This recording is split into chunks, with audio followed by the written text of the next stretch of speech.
Well, aren't the herbs just flourishing in the community garden There were here? so many vegetables of so many different kinds. It was just, I miss having a veggie patch. You should get one. Yeah, I have one, but it's bare often because I'm still looking for my green finger. I have too many possums. But I'm very good at herbs, and herbs is exactly what I need to make a tuna salad come to life. With a little secret gluten-free garnish as well. Okay. A bit later on. All right. Because everyone makes a tuna salad, but I think it's all about the dressing, quality of the tuna, of course, and we're using Sirena chili tuna today. Awesome. And the way you cut the vegetables as well. And I think we eat with our eyes, and also we love to taste, but it's got to be exciting at the same time. So if you cut your vegetables the same way all the time... It gets boring. Boring. It's So boring. we're going to learn, boring. maybe cut the tomatoes a different way today. Yep. Oh, well, yes. Get into it. I'm going to take an onion and cut that up. How many of these? This many? Yes. So just cut them into a wedge. A if wedge? You want, which is pretty familiar.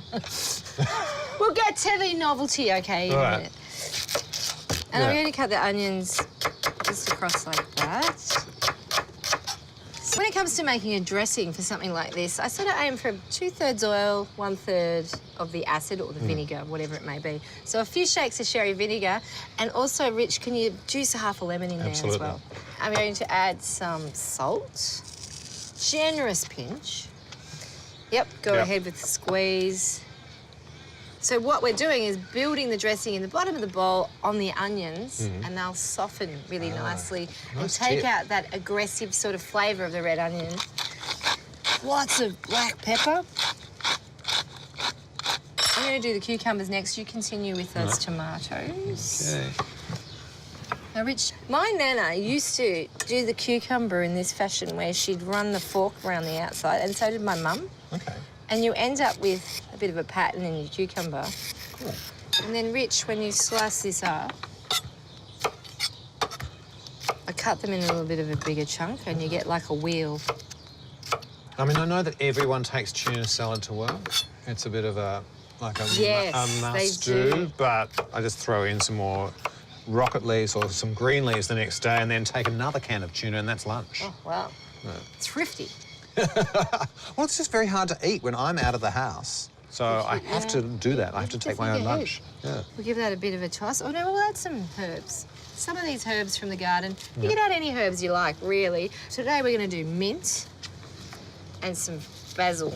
And maybe even some of these fennel tops that I picked. Ooh, little magpie behind us. Have we? Yeah, look. Oh. Yeah. He likes tuna salad too.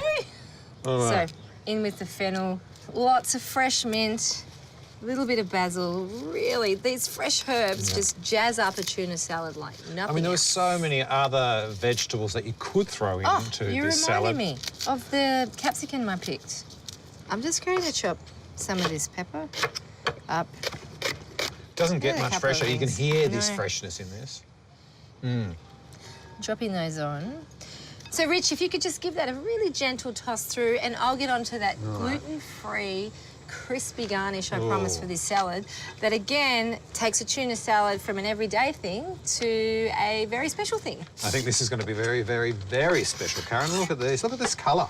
Oh, I did forget one thing, Rich. A little bit of Tabasco, if you could. Right. With the gluten-free wraps, instead of using them the traditional way, I'm cutting them up into very thin pieces and I'm going to fry them off. I've got a large fry pan over high heat. And you can see there's the shreds now. And then just drop the wrap into the oil. Yep. And you can hear it just crisping up. Sometimes I would season that up in the pan, but because we're going to use the Table of Plenty dukkha, if you want to open that for me. And Rich, see how it's lovely and golden brown? Straight onto... It's like crispy. It's sort of like a crispy noodle in a way. Yeah. Again, adding the dukkha, which is a mix of hazelnuts and sesame seeds and cumin and all sorts of bits and pieces, over the top of the wrap quite generously, and do it while it's still hot so it takes on the flavour. Yeah, you can smell all the spices rising. Okay, Rich, let's get that into that bowl there. All right, here we go. Looking beautiful. Those peppers from the community garden are sensational. Now for the Sirena chili tuna. I mean, obviously you could toss this all through. It's the same result of flavour, but we're building it up to look really pretty as well. Just piling the tuna on top. And then the piece de resistance, Cole's gluten-free flatbread, spiced with the table of plenty dukkha. Look at that, that's awesome. Sensational. Even if I do say so myself. It's pretty good. And then a little bit more, because I can't help myself. Right. Do you want some of the fennel flour on top? Yeah, go for it. This is such a little ode to the veggie garden that we just picked this from. Oh, beautiful, Rich. And a little bit of the dressing over the top. That's a complete winner for me. Hope that our friends at my Unifarm are going to love it.